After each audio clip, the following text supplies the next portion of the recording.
quando eu entrei no mercado da cidadania portuguesa, eu percebi, né, lógico, existem grandes empresas, né, pessoas sérias, naturalmente, eu jamais vou colocar todo mundo dentro do mesmo pacote, seria um erro generalizar, né, sempre existiu e sempre vai existir pessoas sérias, empresas sérias, mas quando eu entrei no mercado de cidadania portuguesa, eu percebia uma certa falta de clareza nas informações, certo? Eu percebia as pesquisas, por exemplo, sendo muito confusas, sem um compromisso, ou os pesquisadores, muitas das vezes, sem muito compromisso com a veracidade daquela certidão, pegavam, toma essa aqui e vai que é essa, e na verdade nem sempre era. Da mesma forma, você pegava um orçamento, não dava para entender nada. Era uma confusão o orçamento, às vezes orçamentos muito grandes, né? E você não sabia o que estava incluído, o que não estava incluído. Eu me lembro muito bem de ter vivenciado isso no início da Aliança Portuguesa. E eu vim com uma outra visão, com uma outra mentalidade, que era, eu quero dar luz, eu quero trazer clareza para todas as etapas, né? E nesse tempo a gente veio construindo, consolidando, trabalhando e ouvindo ali as necessidades dos descendentes, né, e dos cidadãos portugueses. E lembra, eu sempre ouvia dos descendentes de italiano, vocês fazem cidadania italiana? Aqui era um ponto. Vocês têm alguém para indicar? E eu sempre respondia a mesma coisa. Olha, eu não confio. Eu não conheço alguém que eu possa depositar a minha palavra, né, como confia, né, como eu tenho uma preocupação muito grande com aquilo que eu falo, eu sempre temi em indicar alguém, porque eu não sabia da qualidade, ou da preocupação, ou da verdade que a outra assessoria, ou que o outro advogado, ou que a outra empresa faria. Então, eu sempre me reservei a falar, não sei, né? Esse era um cuidado que eu mantive, né, ao longo desse período que a gente atuava exclusivamente com a parte portuguesa. Só que aconteceram algumas coisas dentro da nossa jornada interna que eu comecei a me abrir mais. Eu falei, poxa, peraí, o que está acontecendo com essas pessoas? Porque isso aumentava os clamores, vamos dizer assim, né, os chamados, eles aumentavam. Mais pessoas perguntando, mais pessoas, né, às vezes faziam a cidadania portuguesa com a gente, ou às vezes não tinham mais o direito para Portugal, mas ainda tinham a italiana. E eu, resumindo, eu decidi, eu falei, pessoal, eu vou olhar para conversei com o time interno, né, com toda a equipe, e falei, eu vou começar a olhar para essas pessoas. E quando eu fui me aprofundando no mercado, eu fiquei assustado. Essa é a verdade. Porque todo mundo que sabe um pouquinho de cidadania sabe que os processos de cidadania italiana eles têm um custo mais elevado, porque são ações judiciais, então ele tem um custo mais elevado do que fazendo uma comparação ali com a portuguesa. E eu percebi que havia por parte, aí eu vou trazer em termos gerais, tá? Não vou naturalmente citar A, B, C ou D, mas por parte de algumas assessorias, algumas empresas especializadas ou até advogados, um foco muito grande nesses serviços, uma vez que eles tinham um ticket mais alto. Porém, ele é um tipo de processo que também tem um custo muito alto. E eu ficava me perguntando a respeito disso. Falava assim, olha, isso aqui tem uma bomba relógio aqui, tem algo que precisa estar atento. Porque não é só uma questão referente a um valor mais alto. Ela também tem um custo mais alto. O emolumento é mais alto, os honorários advocatícios, naturalmente, também são mais altos, e toda a gestão do processo, uma vez que normalmente os processos italianos eles são compostos por muitas famílias, né? Ou muitos membros da mesma família, acaba tendo uma necessidade de uma gestão documental muito ampla. Imagina um processo com 10 pessoas, 15 pessoas, 20 pessoas, quantos documentos estão envolvidos e a análise desses documentos, como é que é isso? Né? Como que é esse cuidado para que, de fato, seja um processo que vai ter um sucesso, né? Vai ter uma conclusão?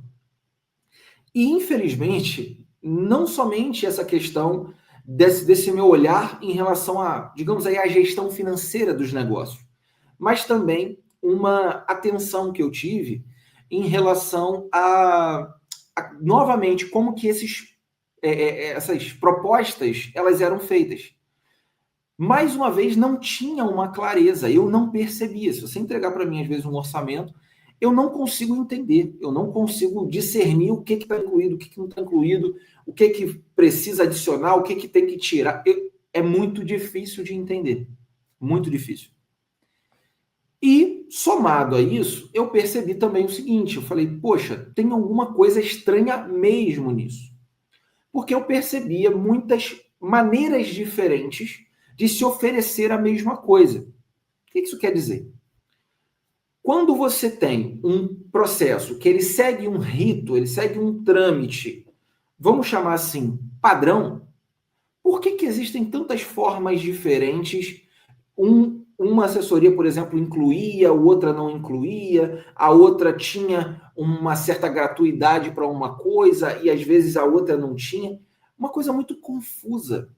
Porque, poxa, querendo ou não, existe uma lógica, né? Se está fazendo uma mesma modalidade de prestação de serviço, existe uma lógica, existe uma razão para aquilo que esteja, para aquilo que esteja sendo feito, né? Existe uma lógica para aquilo. E quando você buscava informação, as pessoas não sabiam explicar o porquê. E muitas vezes você observava que esse orçamento está errado.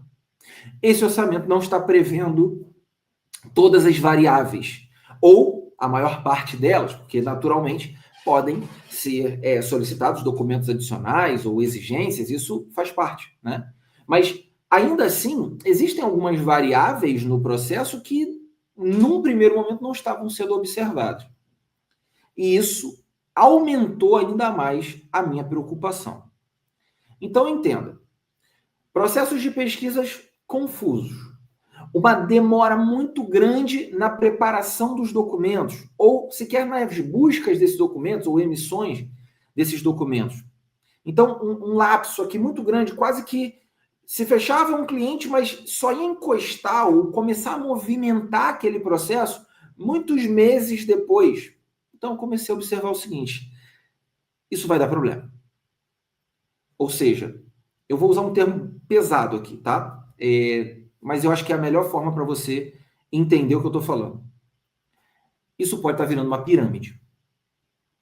É sério o que eu estou falando, né? E eu falo com o maior temor possível, e isso eu falo baseado em muitas análises que eu fiz, e não somente eu, mas naturalmente todo o nosso corpo, né, toda a nossa direção, todo o nosso time interno, observando, fazendo uma análise do mercado, nós estamos observando um comportamento semelhante a algo que, como se fosse uma pirâmide.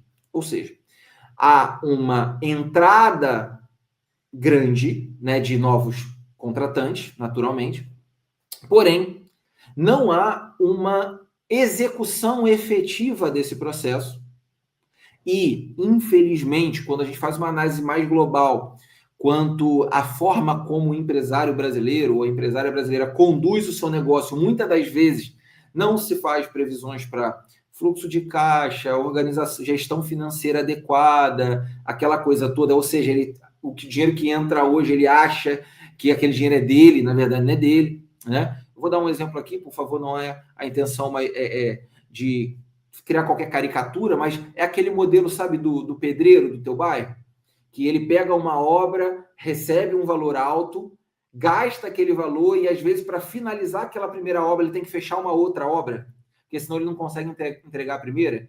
E, às vezes, ele fecha uma segunda, pega esse dinheiro da segunda, gasta o dinheiro da segunda, e aí ele precisa de uma terceira obra para poder pagar o custo ainda da primeira e, de repente, o da segunda. Ou seja, é quase um modelo de pirâmide. Porque ele necessita de uma nova venda, de uma nova entrada, para poder pagar os custos da anterior. Quando não há uma gestão financeira adequada dentro de uma estrutura empresarial, ela pode se colocar, ainda que, eu diria, não de forma proposital, mas ela pode se colocar num esquema de pirâmide, porque não houve uma gestão efetiva. E aí é o ponto. Quando você é o envolvido na pirâmide sem saber, isso é um problema. Porque se diminuir o fluxo de entrada de novos clientes, E eu já explico para você a respeito disso. Qual é a chance de ter alguém novo entrando para poder pagar os custos do teu processo? Se o dinheiro que você investiu no teu processo foi utilizado para um outro fim, alguém novo, concorda? Vai ter que entrar para pagar os custos do seu. E se essa entrada diminuir? Se esse número de processos diminuir? Pode acontecer uma quebradeira, um efeito dominó e várias famílias terem problemas gravíssimos e não conseguirem seus processos. E, lembra que eu disse? O valor de investimento é um valor muito mais alto, comparando aí com a cidadania portuguesa.